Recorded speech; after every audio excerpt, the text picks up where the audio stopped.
Ola a todos e a todas. Alguna vez parastes a pensar canta xente vive en España? Pois somos unha chea.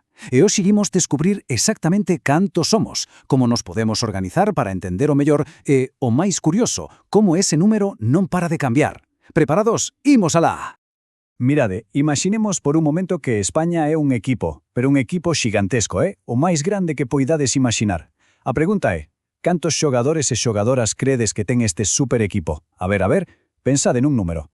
Pois sí, case 49 millóns. É un número brutal. É como se xuntásemos a todas as persoas que enxen centos e centos de estadios de fútbol. Pois toda esa gente, xunta, formamos o equipazo que é España. E claro, toda esta gente vive en algún sitio, non? Si. Pois aquí o temos. Este é o noso campo de xogo. Dende as praias das Canarias ata as montañas máis altas dos Pireneos. Este mapa é o fogar de cada un deses case 49 millóns de membros do equipo. Vale, pero un equipo tan grande pode ser un pouco lioso de entender. Que podemos facer? Pois o mesmo que facemos cos cromos ou cos xoguetes, ordenalos. Imos ver as diferentes maneiras que temos de organizar a toda esta xente para entenderlo todo moito mellor. Imos empezar pola forma máis sinxela de todas, a idade, porque claro, non é o mesmo ter 10 anos e estar no cole que ter 40 e traballar ou ter 80 e estar xa a descansar. Cada idade ten o seu. Vexamos os grupos principais. Básicamente, podemos dividir o noso equipo en tres grandes grupos. Primeiro, a poboación nova, os menores de 16 anos que estades a tope estudando e aprendendo cousas. Logo, a poboación adulta, que é a que está en idade de traballar. E por último, a poboación maior, os nosos avós e aboas que despois de toda unha vida traballando, agora lles toca descansar. Moi ben, xa vimos as idades. Ahora imos a outra forma de organizar o equipo. Imos fixarnos en quen está traballando e quen non.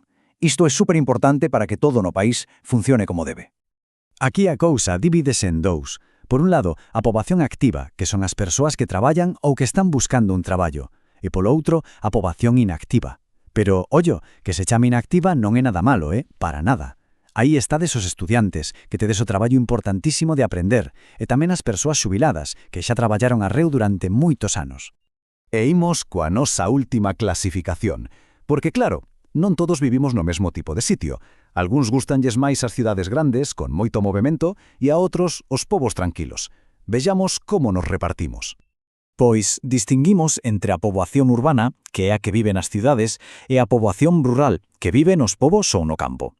É un dato curioso, a maioría da xente do noso equipo prefere vivir en cidades e, sobre todo, perto da costa. Pero esperade un pouco, que aquí ven unha sorpresa. Criades que ese número de casi 49 millóns era para sempre. Pois non, o noso equipo está vivo, está sempre en movimento e o seu tamaño cambia constantemente. Esta frase dio todo. O número de persoas en España non está quieto. É como o marcador dun partido que vai subindo e baixando. A gran pregunta é, por que pasa isto? Pois imos investigar un pouco para ver como funciona isto. En realidade, só hai dúas razóns principais que fan que a poboación suba ou baixe. E xa veredes que son moi fáciles de entender. O primeiro motivo chámase crecemento natural. O propio nome xa nos dá unha pista, verdade? Ten que ver co ciclo da vida, co máis natural do mundo, os nacementos das persoas e tamén os seus falecementos. É tan sinxelo como unha conta de restar. Collemos o número de bebés que nacen nun ano e restámoslle o número de persoas que falecen. Si nacen máis dos que morren, o equipo medra. Si ao revés, faise un pouquiño máis pequeno. Entón, pensádelo así. Cada bebé que nace é unha nova fichaxe para o equipo. Xenial! E cando unha persoa moi maior nos deixa, é un membro veterano que se retira do xogo. O equilibrio entre un e outro é o que decide se o equipo medra de forma natural. E lembrades que había un segundo motivo? Pois aquí está. Ten que ver coa xente que se move dun país a outro para vivir. A isto chamámoslle crecimento migratorio. E adivinade que é outra contiña de restar super sinxela. Desta vez comparamos a xente que ven de fora para vivir en España, que son os inmigrantes, coa xente de aquí que marcha para vivir noutro país, os emigrantes. Isto é como nas fixaxes dos equipos de fútbol. A inmigración é cando chegan xogadores doutros países para unirse ao noso equipo. E a emigración é cando un dos nosos decide marchar para xogar noutro equipo, noutro país. Se veñen máis dos que marchan, o equipo faise máis grande. Moi ben, imos facer un resumo super rápido. Entón, que aprendemos? Primeiro, que somos un equipazo de case 49 millóns de persoas. Segundo, que nos podemos organizar por edades, por se traballamos ou non e por onde vivimos. E terceiro, é moi importante, que o noso número nunca está quieto, sempre cambia.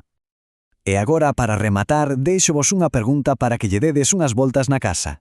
Tendo en conta todo isto que vimos, os nacementos, a xente que ven e que marcha, como imaginades que será este gran equipo de España cando sexades maiores?